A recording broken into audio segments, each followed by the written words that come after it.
आदमी बहुत प्यारे हैं, बहुत हम्बल होते हैं। मतलब आप सोचिए, देखो आपके बुरे फेस को कोई एक्सेप्ट कर लेता है ना, वो आपके लिए सब कुछ है। मेरे लिए आज दिव्यांश इंपॉर्टेंट है क्योंकि उसको पता है मेरे साथ क्या क्या हुआ है या मेरे को क्या हो सकता है, बट वो still he is with me. Mister में सुदयपुर करवाते थे आयुष भैया और दामिनी दी, बहुत अमेजिंग था वो। उस कॉल के बाद में मेरी लाइफ ने ऐसा टर्न लिया है, आई टेल यू। इतना हेक्टिक शेड्यूल, पूरे समय भागा दौड़ी।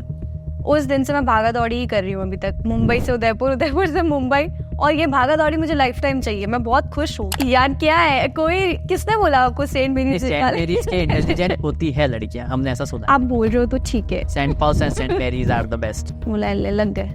उदयपुर में जब मैं जा रही थी ना, मुझे लग रहा था यार यहाँ के लोग मुझे बहुत सपोर्ट करेंगे क्योंकि यहाँ का यूथ अभी ग्रो करना चालू हुआ है। बट कुछ पेजेस थे जिनको जब मैंने बोला कि मेरी स्टोरी डालनी है तो उन्होंने बोला स्प्रिट्सविला की इमेज अच्छी नहीं है, तो पब्लिक का जो रिस्पॉन्स होगा वो अच्छा नहीं आएगा और आपको कमेंट्स में कुछ भी लिखेंगे। आई वाज लाइक कि आप लोग कर दो, कमेंट्स ऑफ करके भी कर सकते थे अगर आपको करना होता, बट आपको भी नहीं करना है। दिस शोज की जो वो लोग बोलेंगे वो आप सोच रहे हो। लाखों लोगों ने ऑडिशन दिया, उसमें से 10 सेलेक्ट हुए, तो बाकी जो है वो यही सोचेंगे कि हमने कुछ गलत नहीं किया इसलिए शायद उन्हीं का। They will not admire the other person. I'm telling you, ये अपने ही लोग हैं जो नीचे खींचते हैं।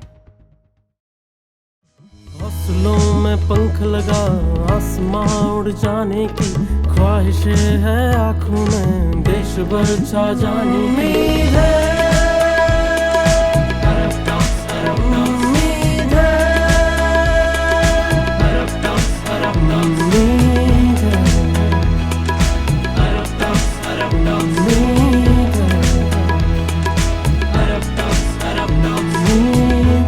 Inspiring stories of humans.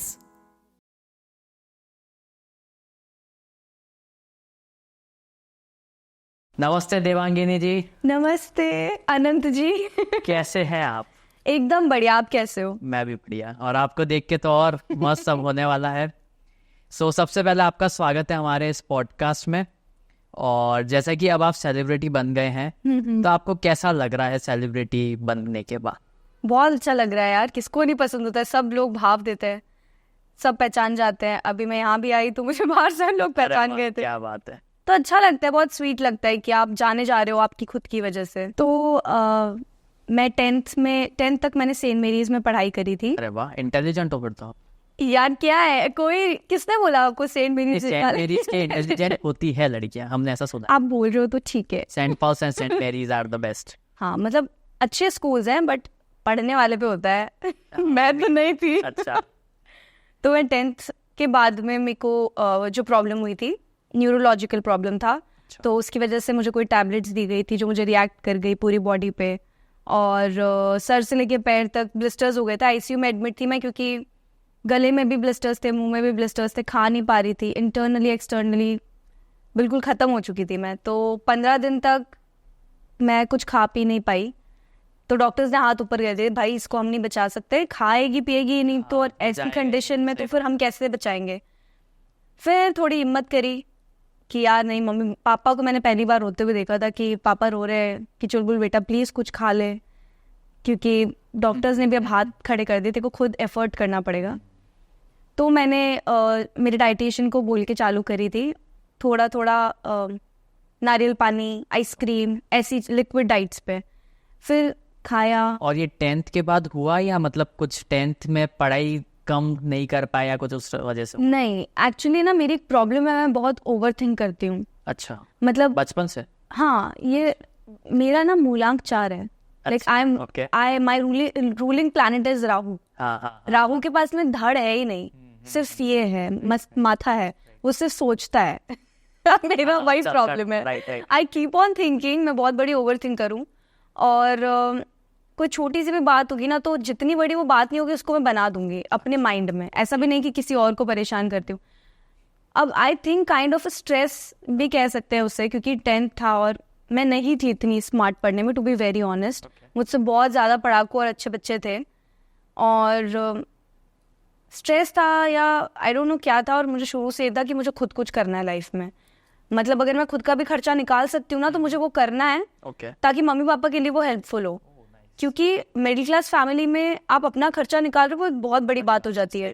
आपके मम्मी पापा की बाकी चीज़ें थोड़ी, अब आप जैसे मैं बोल रही हूँ मैं सेंट मेरीज में पढ़ी हूँ, मतलब मेरे मम्मी पापा ने बहुत मेहनत करी है हम लोगों को वो लेवल पे पढ़ाई वो लेवल पे हमको लाने के लिए।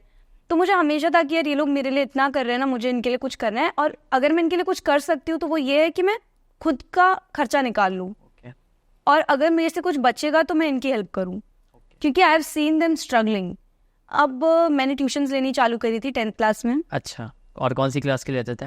मैं छोटे बच्चों को पढ़ा दी थी। मम्मी प्रिंसिपल थी मेरी मैकेडो में। तो मम्मी के स्कूल में जो बच्चे थे वो बच्चे बोलते थे मैम आप ट्यूशन लो, तो मम्मी मेरे को बोलती थी कि तू ले ले फिर, अगर तेरे को लेना है तो। मैं उन बच्चों की लेती थी 1st क्लास से लेके 4th 5th क्लास तक के बच्चे थे, उनकी ट्यूशन में लेती थी, और मैं मैथ साइंस की ट्यूशन नहीं लेती थी। क्योंकि मुझे पता था वो मेरे बस का नहीं है, जो बस का है वो पढ़ा लो, छोटे बच्चों को तो सब पढ़ा ही सकते हैं। फिर बस जो भी थोड़ा बहुत आता मैं कोशिश करती उससे या तो खुद का खर्चा निकालूं, कुछ बचेगा तो मम्मी पापा के लिए कुछ स्पेशल कर देंगे। सबको होता है यार, मम्मी पापा के लिए कुछ मैं अच्छा करती हूँ। हाँ, वो सब करती थी मैं। फिर तो may be out of this thing के पढ़ना भी पढ़ाना भी, दोनों चीज़ों को बैलेंस करने के चक्कर में ही हो गया। फिर तबीयत खराब हो गई मेरी, ICU से मैं आई, रिकवर होके खाना चालू किया, तो मेरे जो ब्लिस्टर्स थे गले में वो फूट के अंदर जाना चालू हो गए थे। अच्छा। अब उसके बाद में वो जो छाले होते हैं वो सूखने लगे, क्योंकि उस चीज़ में I am very thankful to Prashant sir डर्माडेंट, उन्होंने मेरा ट्रीटमेंट किया था, और बहुत सही लग गया वो ट्रीटमेंट मुझे, क्योंकि पूरी अभी मेरे फेस पे कोई कह नहीं सकता देखकर कि मेरे को मैं इतनी गंदी कंडीशन में कभी थी। हाँ, मेरे पेट पर और मेरी बैक पे अभी भी मार्क्स हैं, तो वो मुझे याद दिला देते हैं कि भाई ये चीज़ है, तूने ये फेस किया है। बाकी मेरे फेस को देख के कोई कह नहीं सकता है कि मैं बहुत ही इतनी ज़्यादा ग्लो कर रही है कि लाइट कम करनी पड़ी। वो तो थोड़ा हाईलाइटर भी है। तो उसके लिए तो प्रशांत सर को मैं लाइफ टाइम थैंकफुल रहूँगी। मेरा फिर ट्रीटमेंट मुझे पता चला था कि गलत हो रहा था, तो जो टैबलेट्स थी वो मेरे ट्रीटमेंट के अकॉर्डिंग नहीं दी जा रही। प्रशांत सर से पहले वाला ट्रीटमेंट था या नहीं, ये जो प्रशांत सर वाली चीज़ तो हो गई थी immediately after I got out of ICU। Prashant sir वाला ट्रीटमेंट हो गया था, बट जो मेन प्रॉब्लम थी न्यूरोलॉजिकल, हाँ, उसके लिए तो टैबलेट गलत दी जा रही थी। अच्छा। उसके बाद 1 साल के बाद में मुझे पता चला कि ऐसा है, मे बी क्योंकि ऐसा होता है जब फिट्स आते हैं ना, तो आपका कौन सा हैंड ज़्यादा आपको परेशान कर रहा है, कौन सा पार्ट, लेफ्ट और राइट ब्रेन लेफ्ट ब्रेन क्या ज़्यादा इम्पैक्ट डाल रहा है वो देखते हैं। और मुझे ना लेफ्ट में होता था प्रॉब्लम, मुझे ट्रीटमेंट राइट का चल रहा था, तो फिर वो बाद में पता चला। फिर उसके बाद में कैसे मतलब ये फिगर आउट हुआ? क्योंकि है ना बंद नहीं हो रहे थे फिट्स आने। अच्छा। अब पापा को टेंशन की यार दवाई ले रही है, सब हो रहा है, क्या प्रॉब्लम है, फिर भी तो लेकर गए दूसरे डॉक्टर के पास में। अच्छा। उन डॉक्टर से मैं मिली, उन्होंने मुझे बताया कि आपको जब आते हैं फिट्स तो आपका कौन सा हैंड पहले ऊपर जाता है या फिर आपको क्या प्रॉब्लम होती है एग्जैक्ट। फिर उन्होंने वो चीज़ ऑब्जर्व करी और उन्होंने बोला कि ये तो ट्रीटमेंट ही गलत चल रहा है। फिर उन्होंने दवाई दी। उस दिन के बाद से आज का दिन है, कभी भी नहीं हुआ कि मुझे फिट्स वाली प्रॉब्लम हुई हो। आई वॉज इन स्पिट्सविला, मुझे एनजाइटी हो रही थी बहुत ज़्यादा। जब एक सेशन था हमारा, जब हम बॉन्ड फायर थी, उस दिन मैं बहुत रोई थी। मेरा जितना भी बैगेज था, जितना भी मैं इमोशनली ड्रेन थी, वो सब वापस आ गया था, क्योंकि पास्ट की बात हो रही थी। उस रात को मेरी तबीयत बहुत ख़राब हुई थी। उस टाइम मुझे एक स्ट्रोक आया था, और क्योंकि मैं इतना ज़्यादा रोई, दिमाग में वही सब चीज़ें चल रही थी। And fits and strokes are like neurological disorder. आप सोचोगे तो आप पे इम्पैक्ट आएगा। क्योंकि मैं ट्यूशन जाती थी तो मेरी फ्रेंड की मम्मी ने बोल दिया उसको इसके साथ मत जा। लोग समझते हैं कि यार ये भूत प्रेत है, this is not the truth. आपको समझना पड़ेगा कोई इंसान कितनी बुरी फेज से निकल रहा है। और वहाँ पर सब लोग इतने अच्छे थे, be it the producers, be it the जो वहाँ पे काम करने वाले लोग थे। सबसे majorly I am thankful to the people जो मेरे दोस्त थे वहाँ पे, खनक, आकृति, अनिका, शिवेत, जशवंत एंड आदित्य। मतलब उन लोगों ने बिना डरे, खनक मेरी रूम पार्टनर थी, मुझसे 2 साल छोटी है, और उसने लिटरली ऐसे ध्यान रखा है मेरे जैसे मेरी मम्मी है वो। मैंने उसको बोला कि तू डर गई है तो तू तेरा रूम चेंज कर सकती है, और उसका था अब मुझे भगवान भी आके बोलेंगे ना तो भी मैं तेरे साथ ही रहूँगी। मेरे को वो चीज़ें अभी याद है, क्योंकि आप लाइफ में कुछ भी कर लो, जो आपके साथ आपके वर्ड्स में थे वो आपको याद हमेशा रहेंगे। ऐसा नहीं है कि मुझे उनकी कुछ बातें बुरी नहीं लगेगी, कभी डेफिनेटली लगेगी, बट मैं लाइफ टाइम इस चीज़ के लिए थैंकफुल रहूँगी, क्योंकि आपके बुरे फेस को कोई एक्सेप्ट कर लेता है ना, वो आपके लिए सब कुछ है। मेरे लिए आज दिव्यांश इंपॉर्टेंट है क्योंकि उसको पता है मेरे साथ क्या क्या हुआ है या मेरे को क्या हो सकता है, बट वो still he is with me. तो ये सब हुआ, फिट्स वगैरह वाली चीज़ें। उसके बाद में 10th के बाद मम्मी पापा ने बोला अब इसको प्रेशर नहीं देना है भाई, अच्छा, पढ़ने वढ़ने का प्रेशर ले रही होगी, अपन इसको 11th नहीं कराते हैं, अपन इसको डिप्लोमा करा देते हैं। अच्छा, उन्होंने तो अच्छा ही सोचा था मेरा। विद्या भवन पॉलिटेक्निक में मुझे डाला, वहाँ मैंने अपनी लाइफ बहुत जी है, मतलब वही मुझे दिव्यांश मिला, वहाँ पे बहुत अच्छा ग्रुप बन गया था, बहुत मस्ती करी मैंने। मतलब मैं जितनी भोली थी 10th क्लास तक, कुछ बोलना नहीं, बाहर जाना नहीं, उसका बिल्कुल अपोजिट हो गया वहाँ। मतलब मैं दिव्यांश, संगत चेंज तो सब कुछ भाई फर्स्ट ईयर में मैं मिली थी दिव्यांश से, और मेरी एक फ्रेंड थी आशी, तो हम लोग लिटरली इतनी मस्ती करते थे, वहाँ मैं पढ़ने नहीं जाती थी। वहाँ मैं सिर्फ मेरी लाइफ जीने गई, और मैं जब वहाँ गई ना, मुझे कभी फील ही नहीं हुआ मेरे को कोई प्रॉब्लम थी कभी, क्योंकि शायद मैं ना अंदर बंद रही थी, घुट रही थी जब तक मैं 10th में थी। अब मेरे पास शेयर करने के लिए लोग थे, मेरे को सुनने के लिए लोग थे, और वो लोग जो मुझे कभी जज नहीं करेंगे। तो वहाँ गई मैं कंप्यूटर साइंस की स्टूडेंट बन के, कंप्यूटर ना चलाना आता था, ना आज तक कभी सोचा था कि मुझे कंप्यूटर में इंटरेस्ट होगा, है भी नहीं ज़्यादा बट वहाँ से मेरी लाइफ बहुत चेंज हो गई। दिव्यांश फर्स्ट ईयर में मुझे मिले थे, बट तब मैं और किसी के साथ ऑलरेडी थी, तो मेरे को इतना नहीं था कि यार ठीक है होगा, कोई बंदा है ठीक है। वो भी किसी और के साथ था, तो उसको भी इतना नहीं था कि ठीक है दिवांगिनी जैसी कोई, हाँ उसको मैं क्यूट लगती थी, मुझे शुरू से बोलता था। अब मैं जिस रिलेशनशिप में थी वो बहुत टॉक्सिक था, और ऐसा होता ना कि मैं बच्ची थी यार, 16-17 साल की। उस टाइम पे सामने वाला अगर मेरे को जो बोल रहा है मेरे लिए सही है, उसकी बात मुझे माननी है, तो ही मैं अच्छी गर्लफ्रेंड हूँ, सो कॉल्ड अच्छी गर्लफ्रेंड हूँ, तो मैं वही करती थी। मेरे को बहुत लोगों ने समझाया कि भाई this is not right, mummy papa को पता ही था। अब वो होता है ना कि वो इंसान आपके मम्मी पापा के सामने अलग है, आपके सामने अलग है, मम्मी पापा को थोड़ी बताऊंगी कि क्या क्या है। तो बहुत टॉक्सिसिटी हो गई थी। मेरी फ्रेंड थी आशी, उसने मुझे बोला भाई तू उसको छोड़ दे, हाथ जोड़ती थी वो मेरे आगे, बट वो बोलते ना विनाश काले विपरीत बुद्धि वो वाला चीज़ था। फिर सेकेंड ईयर आया और दिव्यांश ने बहुत हेल्प करी मुझे उसको रिकवर करने में उस चीज़ से। उसने मुझे समझाया कि देख फॉर अ फैक्ट तेरे को समझना पड़ेगा कि ये चीज़ सही नहीं है, चीटिंग इज़ नॉट राइट, तो उसको कैसे वो कर सकती है। फिर उसके बाद में दिव्यांश की हिम्मत देने के बाद और काइंड ऑफ अट्रैक्शन था दिव्यांश की तरफ, क्योंकि ऑब्वियसली कोई इंसान आपको किसी बुरे टाइम से बाहर निकालने की कोशिश कर रहा है तो आपको अच्छा ही लगेगा। तो फिर मेरा और मैंने ब्रेकअप कर लिया था, मेरा और दिव्यांश का बहुत अच्छा चल रहा था, तब तक रिलेशनशिप नहीं था। फिर हम लोग सेकेंड ईयर के हाफ में आ गए थे रिलेशनशिप में, तब से लेके अब तक मतलब हम लोग एक दूसरे को जानते हैं, एक दूसरे के साथ हैं। बीच में एक ऐसा भी फेज था जब सगाई वाली चीज़ हो गई थी, वो मैं बताती हूँ थोड़ी देर में अभी मैं इस पर फोकस करती हूँ मेरी लाइफ। बिल्कुल। फिर मैं गई डिप्लोमा के लिए, डिप्लोमा मेरा जैसे तैसे ख़त्म हो गया क्योंकि मेरे को कोई इंटरेस्ट नहीं था। सही बात है। और वहाँ से आने के बाद में मैंने और दिव्यांश ने एक कंपनी में काम शुरू किया था, पुणे की कंपनी थी, डेटा रिसर्च एनालिस्ट वगैरह की। प्लेसमेंट्स होते हैं, हमें भी जॉब ऑफर आई थी कि आप जाके कर सकते हो, बट हमें कुछ अलग करना था। अच्छा। तो हम लोगों ने पुणे की एक कंपनी में डेटा रिसर्च एनालिस्ट का काम किया। वहाँ से वो काम करने के बाद में हमें लगा कि यार ये तो हम भी कर सकते हैं।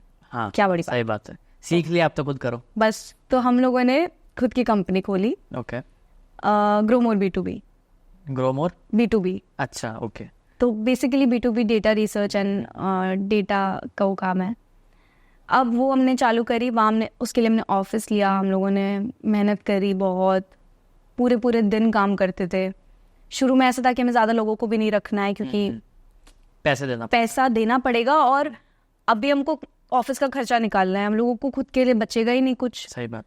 तो हम लोगों ने वो काम चालू किया, अच्छा खासा चल रहा था।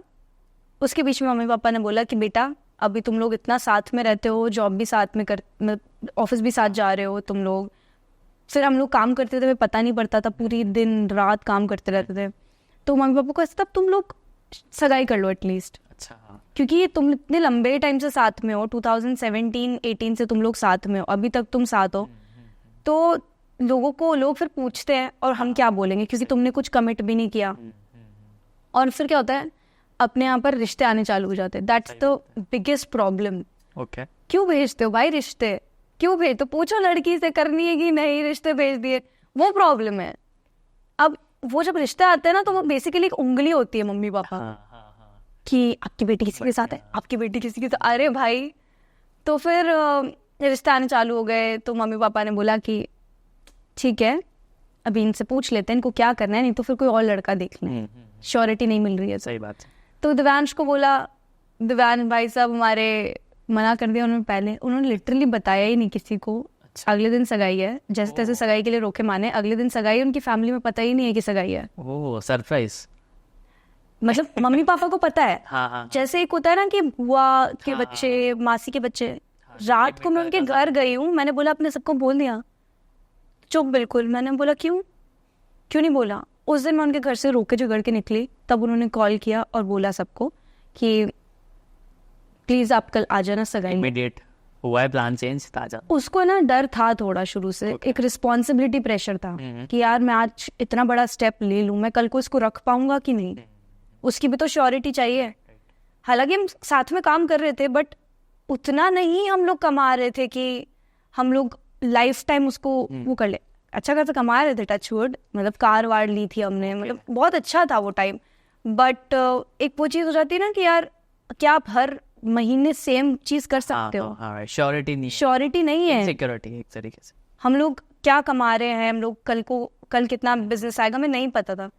उस डर के चलते जैसे जैसे सगाई कर ली, सगाई वाले दिन भी वो रोने लग गया, मैं रो रही हूँ समझ आ रहा है, वो भी रोने लग गया। अच्छा, अब एक खुशी भी थी और प्रेशर भी था रोने हम एक साथ मिक्स। तो ठीक है, सगाई हो गई। अब ना उसके बाद सडनली चीजें बदलने लग गई। ओके। जैसे और लड़कियां नोटिस बहुत जल्दी करती हैं कि मतलब आप पलक झपक रहे हो, वो भी आप पहले कैसे झपकते थे, अब कैसे झपक रहे हो, वो सब चीजें नोटिस करती है लड़कियां। और मैं बीइंग अ ओवर थिंकर, मेरे लिए थोड़ा प्रॉब्लमैटिक है। तो अब है ना, वो क्या करता है, जैसे पहले वो मेरी बहुत सुनता था, अब उसने सुननी बंद कर दी। अच्छा। मतलब कहीं पे भी जाना आना, तो पहले हर चीज़ देवांगिनी को पता होती थी, अब देवांगिनी को कुछ पता ही नहीं है। मतलब बहुत मेजर चेंजेस दिखने लगे मुझे। मैंने कहा यार ये तो वो इंसान ही नहीं जिससे मैंने सगाई करी है थोड़े टाइम पहले। और कहीं ना कहीं मुझे पता था उस पर रिस्पॉन्सिबिलिटी का प्रेशर है। अभी वो सोच रहा है काफ़ी चीज़ें, क्योंकि अब सगाई करवा दी है, मे बी शादी भी जल्दी करा देंगे। तो उस प्रेशर के चलते उसने कुछ हरकतें करी। और एक बार पापा ने उसको ऐसी शादी के लिए बोला कि अब शादी वादी कर लो, आप नहीं करोगे तो किसी और से करा देंगे। और मेरे पापा बहुत कम लोगों को छेड़ते हैं ऐसे मस्ती वस्ती में ना, बट वो दिव्यांश थे जिनको वो छेड़ते थे।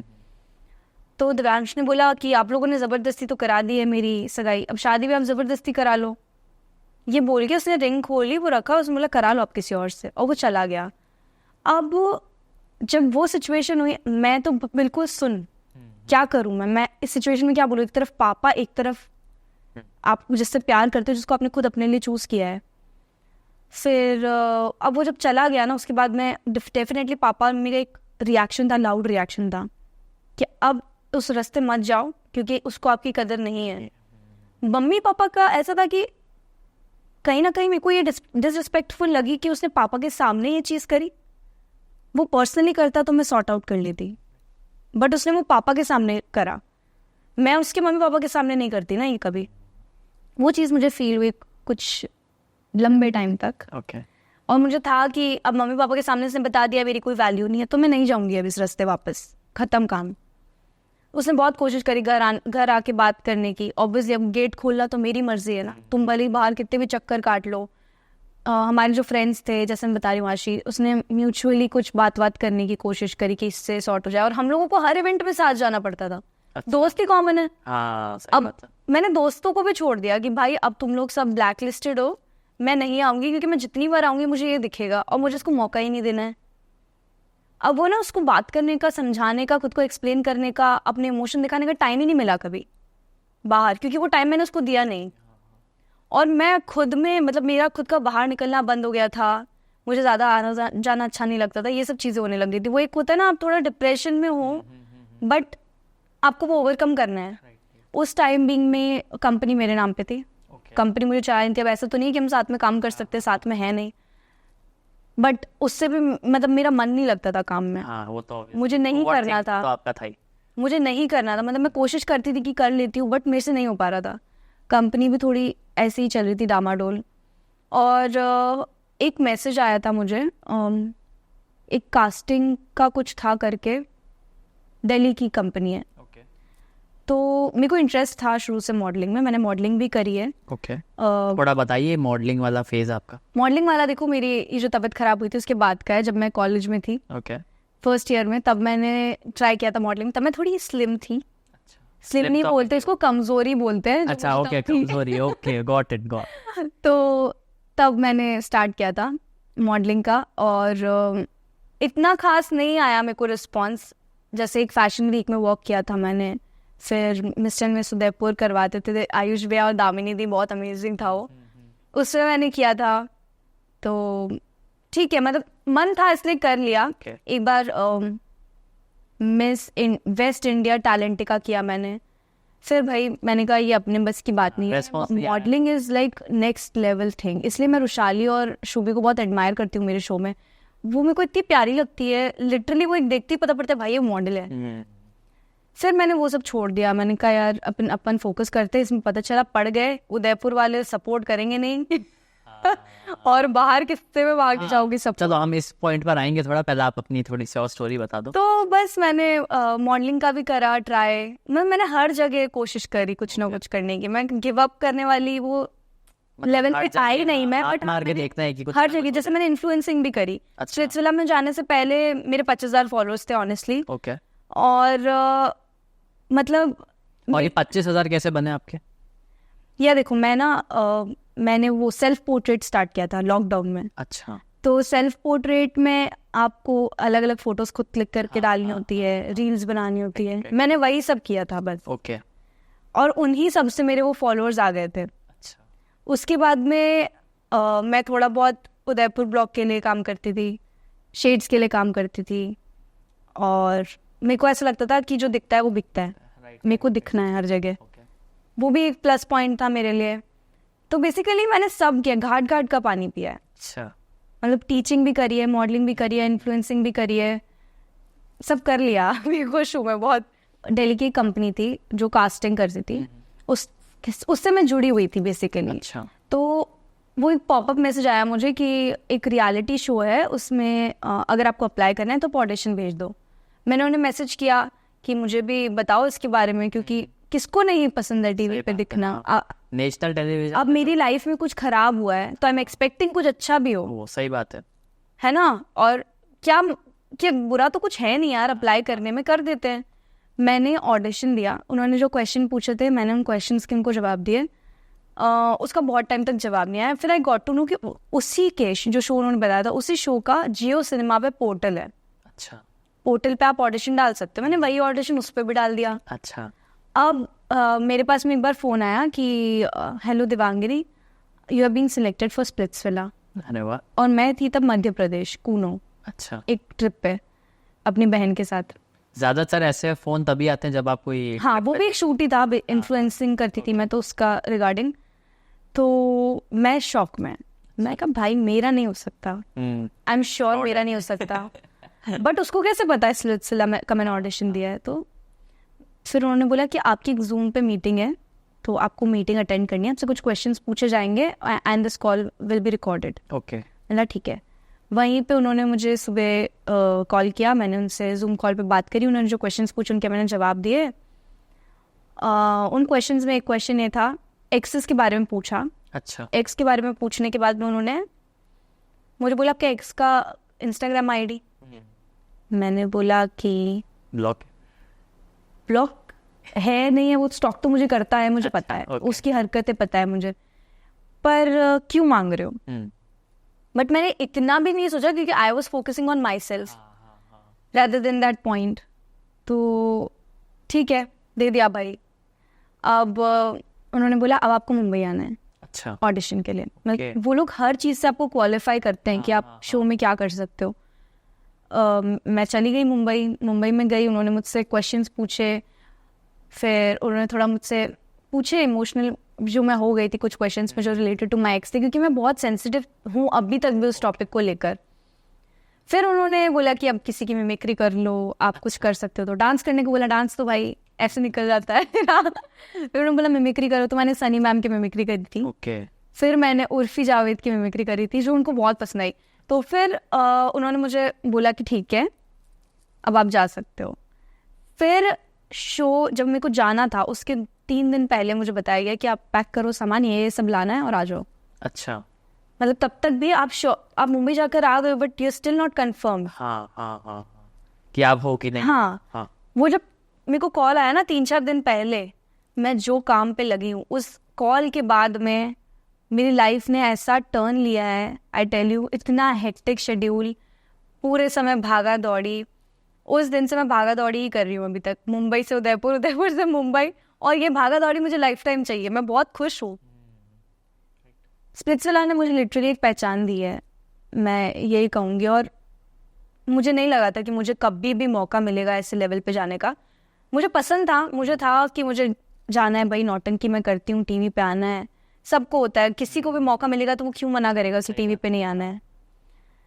बट अंदर जाने के बाद मैंने जो नहीं एक्सपेक्ट किया था वो था दिव्यांश। अच्छा, मैंने बिल्कुल एक्सपेक्ट नहीं किया था, मेरा दिमाग भी नहीं चला था उतना कि इन्होंने मुझसे आईडी क्यों मांगी। फिर दिव्यांश से बाहर आने के बाद जब हम लोग सॉर्टेड हो गए, मैंने पूछा यार आपको लाए कैसे ये लोग। वो बोलता है मुझे एक बार मैसेज आया जो कास्ट कर रहे थे ना हम लोग का, कि हम लोग ये हैं इस शो का नाम नहीं बताया। अच्छा, एक डेटिंग रियलिटी शो, आप करोगे क्या। दिव्यांश की प्रोफाइल 1000 फॉलोअर्स, बंद है प्रोफाइल, ठीक है, आप नहीं देख सकते, वो प्राइवेट प्रोफाइल है। कैसे आप उसको कांटेक्ट करो, तो उसको तभी, और डेटा रिसर्च एनालिस्ट तो भाई है वो, रिसर्च करने में टाइम नहीं लगेगा। तो उसने पता लगाया है कि ये जो एजेंसी है ये कौन कौन से शोज कराती है। उसने उसको दिखा डेटिंग रियलिटी शो स्प्लिट्सविला है। फिर उसने देखा कि यार मेरे को मैसेज कर रहे हैं, ना मैं मॉडल हूँ ना मैं इंडस्ट्री से हूँ, 1000 फॉलोअर है, मैं इनको क्या ही प्रॉफिट दे दूंगा। तो उसको कहीं ना कहीं लिंक कर दिया, और उससे वो मेरे को स्टॉक तो करता ही था। तो उसने मेरी स्टोरी देखी थी मुंबई की, अब उसने सब लिंक कर लिया कि भाई अंदर है। उसने रिस्क लिया एक्चुअली, जो मुझे बोलता है कि मेरे को नहीं पता था, कि मेरे को लग रहा था कि तू अंदर है क्योंकि इतनी सारी चीजें उस तरफ पॉइंट कर रही थी, सब कुछ बट मिलता मैं कर रहा था कि मतलब शायद तू अंदर हो। और उनकी एंट्री हुई थी एग्जाइल में, स्प्लिट्सविला में नहीं हुई थी, एग्जाइल में। मैं उसको कहीं दिखी नहीं, बोला लग गए, अब यहाँ क्या करूँ मैं। यहाँ तो है ही नहीं वो, मैं तो इसके भरोसे आया। फिर जब उसने मेरी फोटो देखी और तब उसको लगा चलो ठीक है, सक्सेसफुल, मिशन अकम्प्लिश्ड। बट मतलब अभी मेरे को बहुत लोग बोलते हैं कि पापा की बेइज्जती करी तो तू इसके साथ कैसे है, हम तो नहीं करते, कैसी लड़की है। तो पहली बात तो मैं उनको ये बोलना चाहूँगी कि तुमसे ज़्यादा मुझे मेरे पापा की फ़िक्र है ना, और मेरे पापा को जितनी मुझे उनकी फ़िक्र है उससे ज़्यादा उनको मेरी फ़िक्र है।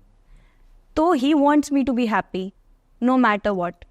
अगर मैं दिव्यांश के साथ खुश हूँ तो वो वैसे भी ठीक है, अगर मैं दिव्यांश के बिना खुश हूँ तो वो वैसे भी ठीक है, क्योंकि वो पापा हैं। रही बात बेइज्जती की, हाँ मैंने डेफिनेटली बोला, मुझे डिसरिस्पेक्टफुल लगा इन द सेंस कि दिव्यांश को चीज़ पापा के सामने नहीं बोलनी चाहिए थी। वो मेरे सामने मेरे को बोल देता कि यार तुम लोग बार बार ये चीज़ करते हो, अब मैं नहीं इसको कैरी फॉरवर्ड कर पाऊंगा क्योंकि मैं परेशान हो गया हूँ, मेरे पे रिस्पॉन्सिबिलिटी प्रेशर है। मुझे समझाता, मैं समझ जाती, और वो मस्ती थी, बट वो जिस वे में हुआ वो वे मुझे अच्छा नहीं लगा। That was my point. और अब मैं उसके साथ हूँ, किसी इंसान के साथ आप 24 घंटे रह रहे हो, एक शो में आपको देखना है उसको, आपको उससे बात करनी ही है, आप कैसे अवॉइड कर सकते हो उसके जेस्चर्स। मेरी वहाँ पे भी तबीयत खराब हुई तो he was by my side, literally मेरे पाँव दबाना, मेरे को खाना खिलाना, हर चीज़ वो मेरे लिए करता था वहाँ पे। और आप नहीं भूल सकते हो कि आपने उसके साथ में 3-4 साल निकाल लिए हैं पहले ही, इतना लंबा टाइम देंगे यार, how can you avoid a person. तो मेरे लिए भी डिफिकल्ट था। आने के बाद मम्मी पापा से बात करवाई, मम्मी पापा ने बोला कि यार पहले तो एक्सेप्ट करने को नहीं रेडी थे, फिर उन्होंने बोला ठीक है यार तुम लोग खुश हो, तुम्हारी खुशी इज इम्पोर्टेंट, एक दूसरे के साथ तुमको रहना है, और गलती सबसे होती है। Being coming from Tier 3 city like Udaipur, तो आपको क्या क्या ऑब्स्टिकल फेस करने पड़े इस पूरी जर्नी में फ्रॉम हियर टू स्प्लिट्सविला? यार देखो ना, आपको ऐसा लगता है, सब लोगों को लगता होगा अभी जब मैं चली गई स्प्लिट्सविला में कि मेरे लिए बहुत इजी होगा, सबने सपोर्ट करा होगा, इतनी छोटी सिटी है, यहाँ से कोई उठ रहा होगा ना तो सिटी वाले लोगों को बहुत प्राउड फील हुआ होगा कि यार कोई हमारी सिटी से गया है, बट ऐसा बिल्कुल नहीं है।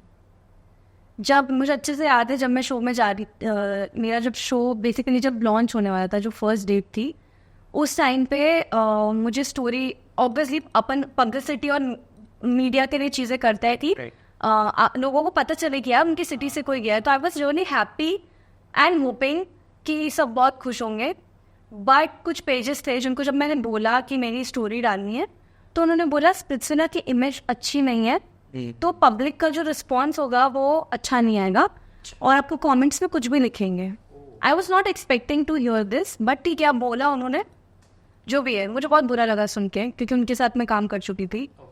तो आई वॉज लाइक कि आप लोग कर दो, कमेंट्स ऑफ करके भी कर सकते थे अगर आपको करना होता, बट आपको भी नहीं करना है। दिस शोज की जो वो लोग बोलेंगे वो आप सोच रहे हो, है ना। तो मुझे बहुत बुरा लगा। फिर उन्होंने डाल दी तो नीचे अच्छे कमेंट्स भी आए, कुछ बुरे कमेंट्स भी आए एज यूजुअल। बहुत सारे पेजेस तो ऐसे थे जिन पे जब डला ना तो सिर्फ नेगेटिव कमेंट्स आए। अच्छा, ओनली नेगेटिव्स। और नेगेटिव, इसका पीछे आपको क्या लगता है रीजन? यार मुझे ऐसा लगता है कि एक तो है ना, मैं इन्फ्लुएंसिंग करती थी या जो भी करती थी, मेरे कपड़ों पे बहुत बातें होती है। इस चीज़ में I can say I am talk of the town. Udaipur की ये टॉक ऑफ द टाउन तो मैं सिर्फ इसलिए हूँ क्योंकि मैं कपड़े ऐसे पहनती हूँ। और मेरे को बहुत सारे लोगों ने जो कमेंट्स भी किए थे, तो लोगों ने किया था कि ये कैसे चलेगी स्प्लिट्सविला में। फिर कुछ ने किया था कि ऐसे जो शोज होते हैं ये लड़कियां गलत करके चली जाती हैं, because now they are judging me on the basis of my clothes, what I wear. तो मेरे को ना बहुत अंदर से आग लग गई थी कि यार ये लोग ऐसा बोल रहे हैं मुझे। मैं तो एक्सपेक्ट कर रही थी कि कुछ अच्छा रिस्पॉन्स आएगा, कुछ अच्छा बोलेंगे। एंड जो बोलने वाले हैं ना, सरप्राइजिंगली उनके सब में जो प्रोफाइल में बायो है उसमें लिखा है जय श्री राम, ओम नमः शिवाय, Radhe Radhe, and then not respecting women. अपने आप बोलते ना, यत्र नार्यस्ते पूजन ते रमनते तत्र देवता। मतलब आप औरतों को पूज रहे हो या आप औरतों की रिस्पेक्ट कर रहे हो तो ही आप देवता को खुश कर रहे हो या भगवान आपसे खुश हो रहे हैं। अगर आप नहीं कर रहे हो, आगे भी आइए पूरा, जो शायद नहीं सुनते होंगे लोग, ये लोग जो लिखते हैं ना जय श्री राम, ओम नमः शिवाय, इनको भी नहीं पता होंगे श्लोकों के मतलब। लेकिन अगर आप नहीं रिस्पेक्ट कर रहे हो तो जो आपके अच्छे काम है ना वो भी निष्फल। हाँ, जो लोग मुझे बोलते हैं मेरे धर्म के उस पर कि क्योंकि मैं हिंदू हूँ, है ना, मैं हूँ पंडितों की बच्ची, लेकिन मैं ऐसे कपड़े पहनती हूँ, उसमें लोगों को बहुत प्रॉब्लम है।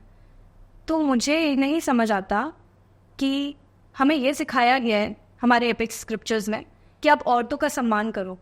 ये बताया गया है कि कैसे औरत का सम्मान करो, साड़ी में होनी चाहिए, कम बोलनी चाहिए, बिंदी लगानी चाहिए। नहीं, औरतों का सम्मान मतलब औरतों का सम्मान होता है भाई। तुम लोग माता, लाइक मेरी ईष्ट बोलते हैं ना, जैसे कि मैं सबसे ज़्यादा पूजती हूँ वो माता रानी है, ठीक है। उनके बहुत रूप है, लक्ष्मी भी है, सरस्वती भी है, दुर्गा भी है, पार्वती भी है, पर काली भी है। बाकी सब साड़ियों में है तो एक है जो सिर्फ मुंडमाल पहनती है, शेर की खाल पहनती है या फिर हड्डियों के ढांचे, और वो उनका सबसे खतरनाक रूप माना जाता है। तो आई डोंट अंडरस्टैंड कि आप क्यों कपड़ों पे कैरेक्टराइज कर रहे हो। And let me tell you Anand, एक चीज़ है, आदमी बहुत प्यारे हैं, बहुत हम्बल होते हैं। मतलब आप सोच के देखो, लड़की का 90% बॉडी दिख रही है, 10% कवर्ड है, बट उनका ध्यान सिर्फ 10% पे ही जा रहा है। Now you know what I am trying to say, कि आप लड़कियों को ब्लेम कर रहे हो उनके कपड़ों के लिए, बट आपकी नज़रें भी तो गंदी हैं। And I am not saying कि लड़कियां गलत नहीं होती है, मैं बिल्कुल भी इस चीज़ को सपोर्ट नहीं करती हूँ, बिकॉज आई बिलीव आपको जो पहनना है आप वो पहनो। ऐसा नहीं है कि मैं यहाँ बैठ के बिकिनी प्रमोट कर रही हूँ। I am promoting confidence. आप जो पहन के कॉन्फिडेंस फील करते हो, इवन अगर आप घूंघट निकाल के कॉन्फिडेंस फील करते हो तो भी आप करो, आपको कोई क्यों रोक रहा है। So basically my point is, मैं सूट भी पहनूंगी, मैं साड़ी भी पहनूंगी, मैं स्विमिंग कर रही हूँ तो मैं बिकनी भी पहनूंगी। एंड इतने दोगले लोग हैं। मुझे एक बात बताओ, अगर कोई लड़की स्विमिंग कर रही है नेशनल्स में, तो ये भी बहस हुई थी मेरे कमेंट में किसी ने लिखा था, मेरे नहीं, मतलब जब मैं जा रही थी ना शो में, तो शो लॉन्च होने वाला था, मैंने बताया कि मैंने पब्लिशिंग्स जो डलवाई थी, एक ने मैसेज किया था कि कैसी लड़की है अपना प्रदर्शन करके शो में जाना चाह रही है, ऐसा करके। एंड उसके नीचे किसी ने बहुत अच्छा कमेंट किया था, शाउट आउट दे रही हूँ मैं, उसको नाम भी याद है मुझे। उसने लिखा कि ये अगर स्विमिंग करती नेशनल्स में तो भी ये स्विम सूट पहनती, साड़ी पहनकर नहीं कूदती, तब तुम इसको अप्रिशिएट करते। लेकिन आज तुम इसको नेगेटिव बोल रहे हो, बिकॉज मतलब आई डोंट नो व्हाई लोगों को ऐसा है कि टीवी, जो नेशनल टीवी पे आते हैं लोग, या वो कुछ ना कुछ गलत करके जा रहे हैं। ये कैसा बना हुआ है? आई थिंक ये क्यों होता है ना, मैं बताती हूँ, क्योंकि वो उस लेवल तक नहीं जा रहे। जैसे आई थिंक अगर मैं हूँ, ठीक है, मैं कभी ऐसा सोचती नहीं हूँ, बट अगर मैं हूँ और लाखों लोगों ने ऑडिशन दिया, उसमें से 10 सेलेक्ट हुए, तो बाकी जो है वो यही सोचेंगे कि हमने कुछ गलत नहीं किया, इसलिए शायद उनके पास। They will not admire the other person कि यार नहीं, इसमें हमसे कुछ ज्यादा वही है ना, कोई उठता है तो उसको नीचे खींचते हैं, वो वाली चीज। I have faced this. मतलब तो नेशनल टेलीविजन पे होता, आप बताइए कुछ। मतलब अभी तो ठीक है, अभी तो मतलब मुझे प्यार बहुत मिला है। वो देखो, वो तब आता है फेज जब आप थोड़ा दिखना शुरू, जब आप दिखना शुरू होते हैं। राइट। जब आप नहीं दिखे हो, हाँ। तब क्रिटिसिज्म आप वहीं से आ रहा है ना। जैसे 25,000 फॉलोअर्स पे मुझे बहुत बोला जाता है, भाई मोटी है, भैंस है, थोड़ी पतली हो जा, जिम चली जा, ये कर रही है, वो कर रही है। कपड़ों पे जैसा मैंने आपको बताया कि बहुत बोला गया है, और मतलब बहुत चीज़ें बोली जाती है एक्सट्रीम लेवल पे। फैमिली पे आ जाते हैं कि इसकी फैमिली वालों ने इसको नहीं सिखाया, कुछ छूट दे रखी बहुत ज़्यादा। मेरे को पता है बुरा क्या लगता है, बुरा ही लगता है। आप कमेंट करो, आप अपना ओपिनियन दे दो। आप किसी को घटिया बोलोगे, गंदा बोलोगे, तो घूम फिर के आप पे कभी ना कभी आना ही है।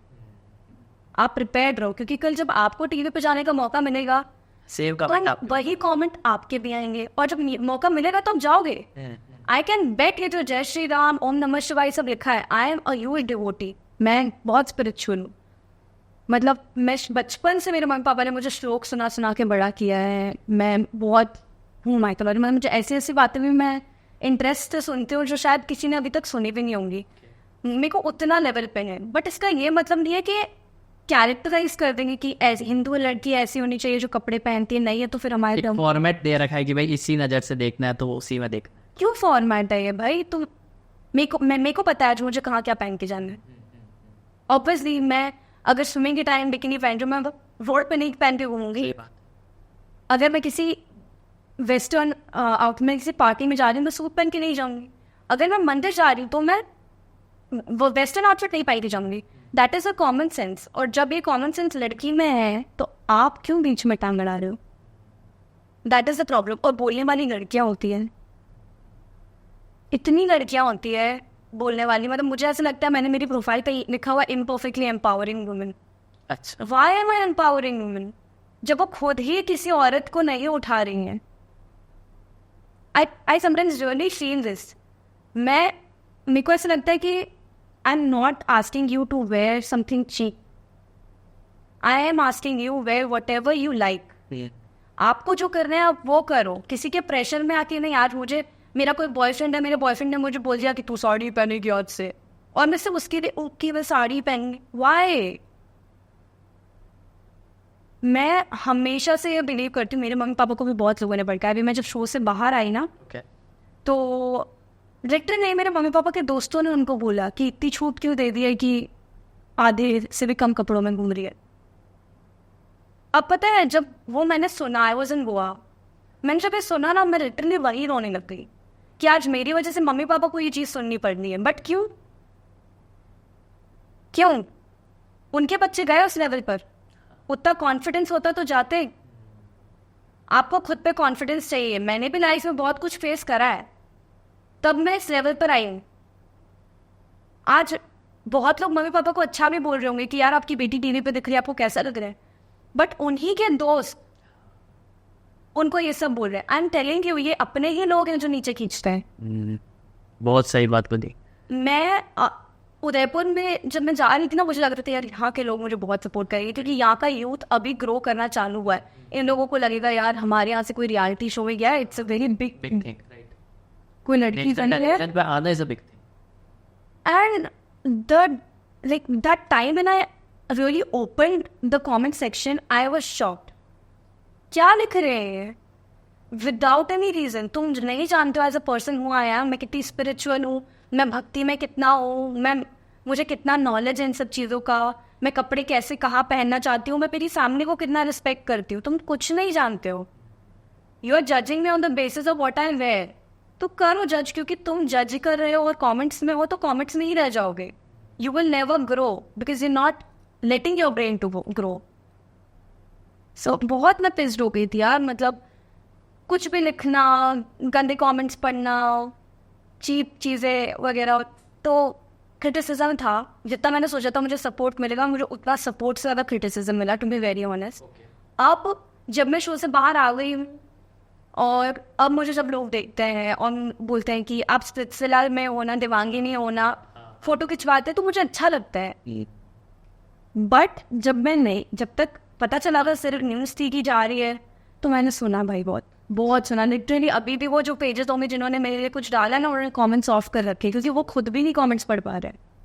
तो अब हम करेंगे हमारा सबसे legendary round, that is Q&A with Arab talks.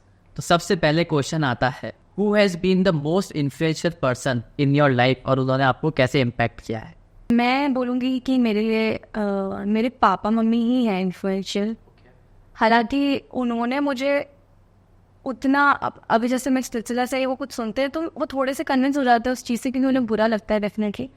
But मेरे पूरी लाइफ में हर चीज़ में मुझे उन्होंने इतना सपोर्ट किया है. और मैंने देखी है ना उनकी जर्नी, मैंने शुरू से देखी है. मतलब जब से मैं बड़ी हुई हूँ मैंने देखा है कि उन्होंने क्या स्ट्रगल किया है, मेहनत करके वो आज इस लेवल पे पहुँचे है कि वो हम लोगों को अच्छी एजुकेशन दे पाए, हमारे लिए अच्छा घर वगैरह सब क्या. तो आई थिंक कि मेरे लिए वही सबसे ज़्यादा इन्फ्लुएंशियल है. और उन्हीं की वजह से आज मैं ऐसी हूँ कि मुझे लगता है मेरे को खुद कमाना है, खुद ये करना है, खुद का एक एम्पायर चाहिए मुझे. वो I think that's the reason my parents. Next है, अगर आप दुनिया में से कुछ चीज़ चेंज करना चाहोगे तो वो क्या होगी और क्यों? यार अभी ये सिचुएशन के हिसाब से अगर मैं कुछ चेंज करना चाहूँगी ना, तो वो लोगों की सोच है और नज़रिया है लड़कियों को देखने का. डेफिनेटली नज़र और सोच दोनों चेंज करोगे.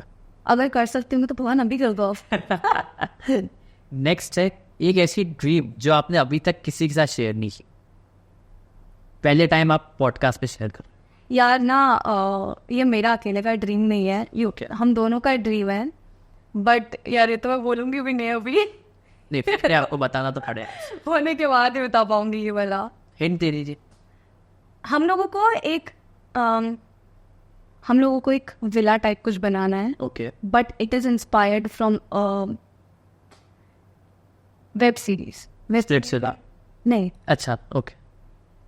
स्प्लिट्सविला के मतलब ऑलरेडी बने हुए होता है. हाँ. हमें बनाना है लाइक एक फिक्शनल स्टोरी है जो ये नेटफ्लिक्स वगैरह पे आती है ना, वैसी उससे इंस्पायर्ड है, बस इतना बताऊंगी. और वो हम लोग अभी उसी की कोशिश करें कि हम लोग जितना भी इन्वेस्ट कर सकते हैं उसमें वो उसमें करें. Next step, best piece of advice you have ever received.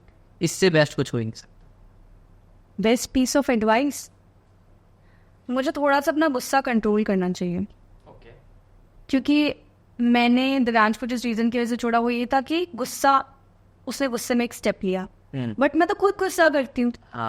तो आई थिंक कि वो चीज़ मुझे थोड़ी सुधारनी चाहिए. मुझे गुस्से में अपन बहुत रिफ्लेक्स चीज़ें कर लेते हैं, कुछ स्टेप्स ले लेते हैं जो नहीं लेने होते हैं. और मुझे लगता है कि अगर मैं ये कम करूँगी तो मेरे लिए बेनिफिशियल होगा. नेक्स्ट है, सबसे लेजेंडरी क्वेश्चन है हमारा, अगर आप टाइम ट्रैवल कर सको तो आप आगे जाके या पीछे जाके क्या चेंज करना चाहोगे? या मुझे ऐसा लगता है कि आपकी लाइफ में जो भी होता है वो फॉर अ रीज़न होता है. और जब वो होता है ना बुरा, तो अच्छा उससे ज़्यादा नहीं. बट आपके पास अभी मौका है. तो अभी अगर मैं चेंज करने लगी ना तो मैं सब चेंज करूँगी. और आज मैं यहाँ आपके साथ पॉडकास्ट नहीं कर रही होंगी, है ना, मेरी कोई स्टोरी नहीं होगी. तो I would not change anything in my past. तो आगे जाके देख के हो कुछ? आगे जाके तो हाँ बिल्कुल अगर मैं देख पाऊंगी तो मैं देखूंगी कि मैं कितनी सक्सेसफुल हूँ, और अगर उसमें कुछ खुद की हेल्प कर पाऊंगी तो वो भी करूंगी. बड़े ड्रीम्स एंड बताया ना, अचीव करना है तो देखना पड़ेगा कि कितना बजट है. सही बात है. तो स्प्लिट्स विला में आप गए, तो वहां से आने के बाद आपको कुछ मनी बेनिफिट हुआ, फाइनेंशियल बेनिफिट हुआ? उसमें मैं अभी हाँ बहुत ग्रोथ है उस चीज़ में. तो मतलब अगर मैं बता ही सकती हूँ, बट सच में बहुत ह्यूज डिफरेंस है. कि अभी मैं कुछ छोटा मोटा भी कर लेती हूँ ना, वो मेरे लिए बहुत ह्यूज अमाउंट ही हो जाता है. और उदयपुर में रह रही हूँ मैं, उस हिसाब से तो बहुत मेरे को फेवर कर रहा है वो चीज़. तो हाँ फाइनेंस के मैटर में मतलब अगर पहले 5 डिजिट था तो 6, 7, 8 डिजिट गया, ऐसा कुछ? हाँ अब ऐसा है कि मुझे इस चीज़ में इसलिए नहीं रुकना है, बिकॉज अभी साइड बाई साइड अगर मैं ऑफिस चला रहे हैं ना, तो मेरे को ऐसा है कि मैं इस चीज़ को भी आगे लेकर जाऊँ. अब जैसे ये वाला चलो एक आपका सीजन हो गया है, नाउ व्हाट्स नेक्स्ट? हाँ अगर आपको टीवी पे दिखना है तो उसके लिए नेक्स्ट क्या? यार देखो ऐसा है कि अभी जब मौका मिलेगा अगर करने का कोई और रियलिटी शो तो मैं डेफिनेटली करूँगी. और हाँ जिससे मैं थोड़ी बहुत नौटंकी और मिमिक्री करती हूँ, तो I will definitely try for some casting वाली चीज़ की, मतलब कहीं पे मैं ऑडिशन दूँ और क्या पता सिलेक्ट हो जाऊँ. बट अंटिल देन मुझे नहीं लगता है मुझे बॉम्बे जाना है, क्योंकि मेरा मन नहीं लगता है वहाँ पे. उदयपुर से हूँ मैं कनेक्टेड, तो मुझे उदयपुर को नहीं छोड़ना है. बट हाँ आई एम ट्राइंग अभी भी कि मैं जो बेस्ट कर सकती हूँ, इसको यूटिलाइज कर सकती हूँ फेम को, वो मैं करूँ. तो जैसा कि आपने शुरू में बताया था कि आपको उदयपुर से काफ़ी हेट और ये सब मिला, तो आपको उदयपुर क्यों पसंद है? यार मुझे ऐसा लगता है कि आप जब रहते हो ना बहुत समय तक किसी जगह पे, तो उस जगह के अकॉर्डिंग आपकी मेंटालिटी हो जाती है. ठीक है, तो बट आप जैसे कि आपने बताया कि आप जो फोटोशूट्स और वो सब करते थे, तो वो तो थोड़ा उदयपुर के बाहर वाली मेंटालिटी लोगों की थी. वही मैं आपको बोल रही हूँ कि वो जो लोग हैं ना, उन लोगों को अब उन्होंने बचपन से यही सुना है कि लड़की होनी चाहिए घाघरे में या साड़ी में या फिर सूट में, है ना. उन लोगों को नहीं बताया गया है कि लड़कियों को क्या वो पहनना चाहिए वगैरह. और अगर वो पहन रही है तो चलेगा, क्योंकि अब औरतें आदमी सब एक जैसी बातें करते हैं. दोनों ही, ऐसा नहीं कि एक जना लेग पुल कर रहा है, everyone is pulling your legs down. तो मुझे लोगों से प्रॉब्लम बस सकती है कि अगर आपको कुछ लग रहा है आप सोचो, आपको कोई मना ही नहीं है, आप सोच के उसको किसी के कमेंट में लिख के उसको नो फील करा के क्या मजा आ रहा है. That is my point. और बाकी तो मुझे लोगों से भी प्रॉब्लम नहीं है यार, मैं यहीं बड़ी हुई हूँ, है ना. कहीं ना कहीं मेरी भी एक टाइम पे ये मेंटालिटी रही होगी ना, मैंने भी यही सुना है, मैं भी यही सुन के बड़ी हुई हूँ कि ऐसे कपड़े यहाँ मत पहन, वैसे कपड़े यहाँ मत पहन. मेरी थिंकिंग सबसे अलग है, वो मेरा प्रॉब्लम है.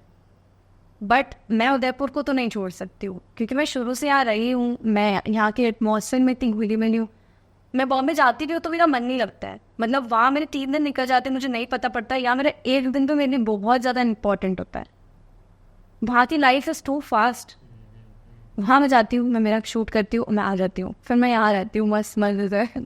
एक चीज़ है जो मैंने नोटिस की थी, मैं जब बॉम्बे में थी तो ना, वहाँ किसी को घूमने जाना होता है ना, उसको सोचना पड़ता है 10 बार. अच्छा. इतना तो वहाँ ट्रैफिक, घूमने के लिए वहाँ पे आप मरीन ड्राइव तक जाओ ना, आप आते आते आपको रात हो जाएगा. मतलब वो है. यहाँ उदयपुर में कभी घूमने जाना होता है 5 मिनट दूर तो लेक्स है यहाँ पे, और इतना प्यारा व्यू. अब बारिश में तो उदयपुर जन्नत है. राइट.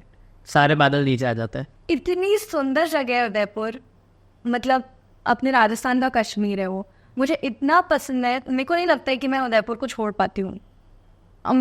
मतलब उदयपुर मुझे छोड़ देगा, मैं उदयपुर को नहीं छोड़ पाऊंगी, वो सिचुएशन है. क्योंकि सिर्फ बारिश नहीं, वैसे मुझे हर मौसम उदयपुर में ही रहने की आदत है. मुझे इतना सुंदर लगता है, ग्रीनरी इतनी ज़्यादा है, फिर लेक्स तो हैं ही.